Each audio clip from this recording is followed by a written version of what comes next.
My name is Ann Baker, and I'm the owner and CEO of Steller Coffee Company.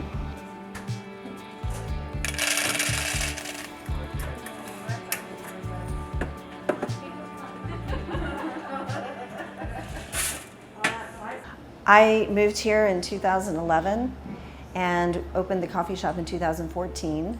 Between 2011 and 2014, we were doing all kinds of deconstruction of this amazing old 120-year-old building.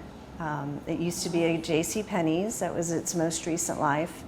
And over the years, J.C. Penney's did a lot of upgrades and changes to it to try to modernize, but on the way, they basically just covered things up rather than remove the history of the building. So I spent that first few years just uncovering the history of the building and figuring out how I was going to incorporate that into the new coffee shop feel. It's been a lot of fun, and one of my goals was to preserve the history of a history of Roswell, so that people who come in here can kind of see a little bit of a glimpse of the past.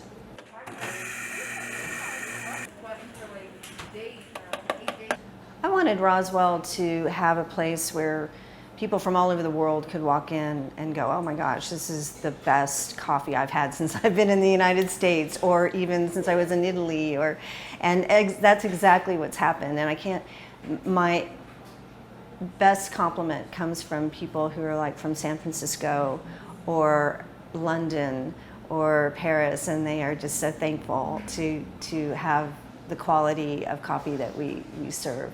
And I felt like Roswell deserved it. They didn't have that yet. And they did have a Starbucks, but Starbucks has a different kind of coffee than your community coffee shop does. And so not only did I want to have like a place where people can visit and feel like they're in their Roswell's living room, I also wanted to give like a really high quality and set the bar high. So I think we've done that.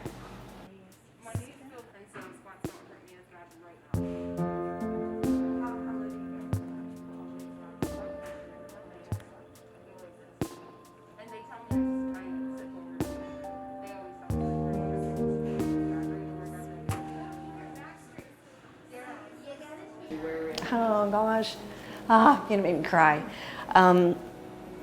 Seriously, it's been rough. Sorry, I gotta. So, 2019, the first 3 months of 2019 were difficult for us because another big coffee chain opened up in town, just a few blocks down the road. And all of our customers wanted to go try them first because it was exciting. We're a small town. So our sales were way down in the first 3 months of 2019. So our customers slowly trickled back, and by April, May, they were mostly back, and we were having a pretty good year. In 2020, January and February were just like zooming. We were like, finally, okay, great. We've gotten over the new shop opening down the road. And then it just all came to a screeching halt in March. And it was hard. And I will say I am very, very thankful that I have such a great staff. They stuck with me throughout this whole thing. And because we're small, we were able to juke and jive with all the changes pretty quickly. And sadly, one of the things we had to do was reduce our hours, because without being able to do our events, we used to be open till 9 every day. But right now we can't do events, and so it didn't make sense to stay open till 9. So we cut our hours back. Took people a very long time to realize that we were actually still open, that we just had to do carry out. And once we convinced people of that, we were able to sustain, along with the disaster relief that we got. And I have to say too, the city of Roswell really came through for us with a disaster relief grant. So did the state of New Mexico and the Small Business Administration. And between those three things, we were able to install fans on our porch because people could only sit on the porch for a while. We were able to provide electrical outlets outside, get heaters for the winter. and I was able to establish a fund to pay my staff sick pay when they were out. We really only had one staff member get COVID this year, so it was really, really fortunate, but we're not done yet, so it's nice to have that little extra bit to help people out when we need to. We were also able to pay for the sign, our new sign, which is incredible, and I love it, and it was made by someone here in Roswell, so all of that money went to people who needed it here in Roswell. So we've survived, and now that it's we're past the 1 year mark of the COVID, we are no longer having to keep our dining room closed, and we are doing better than ever. So with that disaster relief money kind of just in a little safe pile there for me, our sales are really carrying us now, and with people being able to travel again, it's been great. We're very thankful, and again, I can't praise my staff enough for sticking it out with me. So, I'm going to cry again. So sorry.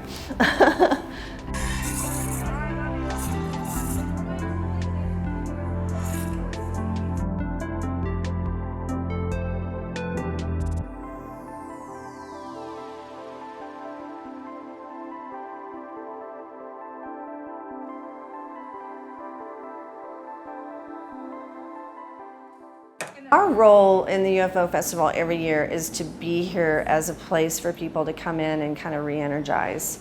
And that includes getting cold drinks, hot drinks, caffeine, food, and have a cold place to sit for a little while that's just not crazy and noisy. We love UFO Festival as a coffee shop. We think of it as Halloween in July. It brings in people from all over the world. 25,000 people descend on the city all at once, and we are just so jazzed for it. So we staff up. We try to be here so we can take care of the endless lines, make sure that we cycle people through, and also have a comfortable place for people to sit and just relax for a little while.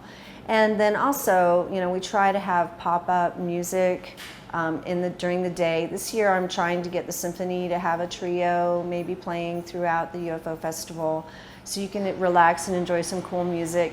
And then if we're allowed to have gatherings like of groups again, we'll open up the back garage door and maybe have some heavy metal bands in the evening. We'll stay open a little later. But other than just being here and just loving and we'll have specials too. We'll have our alien specials, of course, but we'll be here for the throngs of people to re-energize.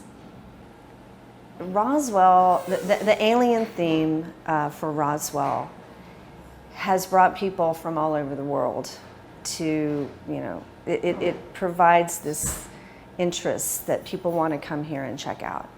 Something really did happen. I mean, it was a real thing. It was really kept under wraps, and a lot of work went into keeping it secret for a long time. And there are a lot of old timers here who remember it happening. Sadly, we're starting to lose a lot of them, but I've had a chance to visit with them, and something really happened here. Who knows what exactly it was, but it's interesting, and it will continue to draw people's curiosity, and that is a real plus for the city of Roswell. And recently, with their new branding, the We Believe branding, the city's embraced it, which is fabulous because it's not going away. People who are from Roswell and know Roswell history know that there's a lot more to Roswell than just the alien thing. But I think it's good to get people here for that, and then they can discover what else there is. We have world-class museums. We have world-class jazz music here in October. We have an incredible, vibrant ranching community, and it's still a small town, but it's just big enough that we have everything you might need. We're 3 hours from every big city.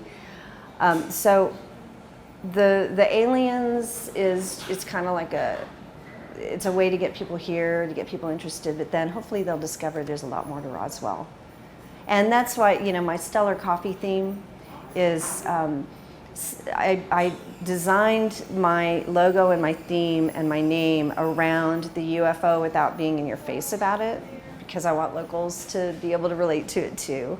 I have this control center on the wall that is very colorful and fun. It was designed by a local metal artist, Josh Berry, and he has a company called Metal Mark Eclectics. He makes all kinds of metal art, lamps, signs. This was the first sign that he contracted here in Roswell, and we actually started designing this about 5 years ago. It just went in this last January, and thanks to the grants that we got for COVID, it's just phenomenal. So he's got this control box, and then there's a huge rocket out front that has Steller Coffee Company, and it's changing colors, and it's beautiful. And it was really a work of love, honestly. It's so Roswell. It makes me happy to think about it.